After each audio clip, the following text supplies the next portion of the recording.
Good morning. My name is Stephanie Heath, and I'm going to be presenting about how the current conflict between Russia and Ukraine has already escalated to world war in a matter of days as a result of information systems and advancements in technology.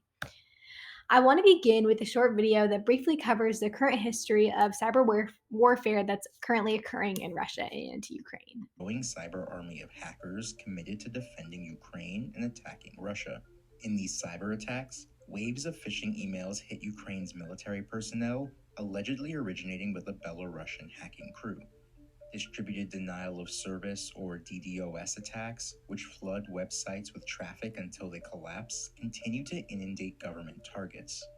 Wiping malware spreads across the nation, capable of destroying a computer's memory in seconds. On Saturday, Mikhailo Fedorov, Vice Prime Minister of Ukraine, announced the formation of an IT army. It amassed more than 120,000 members in a single day.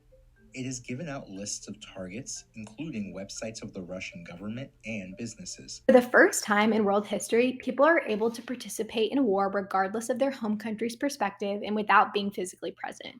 Furthermore, those who do not possess the capabilities to be on the front lines in Ukraine are participating in the fighting online. Despite a lack of physical involvement from other nations, the Russia Ukraine conflict has escalated to a world war in a matter of days due to the presence of cyber warfare.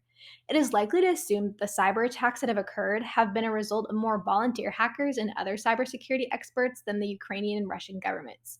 For example, Ukraine has been recruiting a volunteer hacking force to continue the ongoing battle in cyberspace.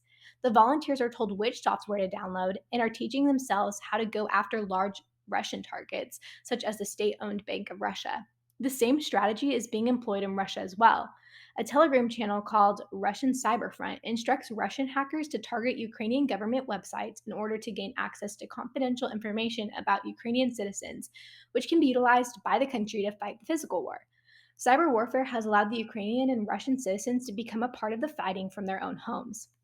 While the involvement of volunteer hackers demonstrates the expansion of fighting beyond the physical invasions, the true expansion is seen in the cyber attacks that are being launched from individuals and hacktivist groups in countries worldwide, once again emphasizing how this conflict is already at what some would call a global war.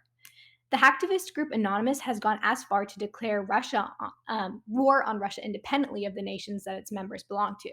They have promised to continue attacks to Russian websites and servers in support of Ukraine. Furthermore, the hacktivist group Belarusian Cyber Partisans has targeted train services in their own country that were stocked with military supplies for Ukraine in support of Russia, one of their allies. The cyber attacks are coming from numerous countries and numerous people.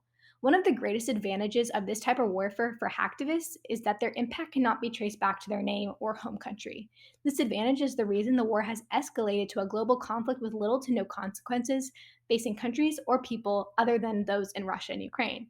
Therefore, it is unknown whether Russia and Ukraine will ever be able to strike back against those fighting the war in cyberspace.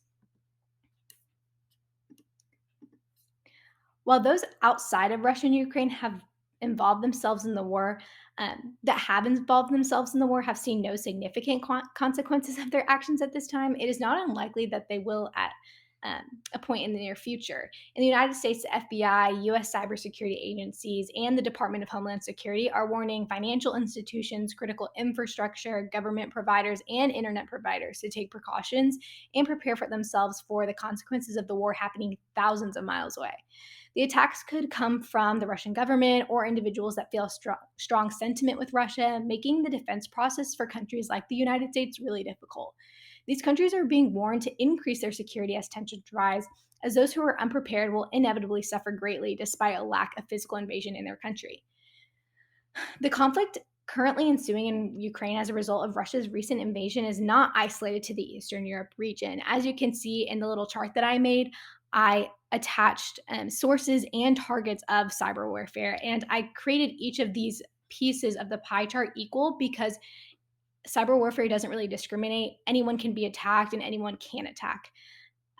The development and utilization of cyber warfare has expanded the conflict to include government agencies, individuals, and hacktivist groups, as I've noted in this chart, from nations all over the world. Not only has this enhanced the tension of the physical war, but the war simultaneously occurring in cyberspace. As the war progresses, it is likely that the entire world will feel and experience the consequences. While not labeled a world war yet, the conflict in Russia and Ukraine managed to involve the entire globe in a matter of days due to the development of technology and information systems.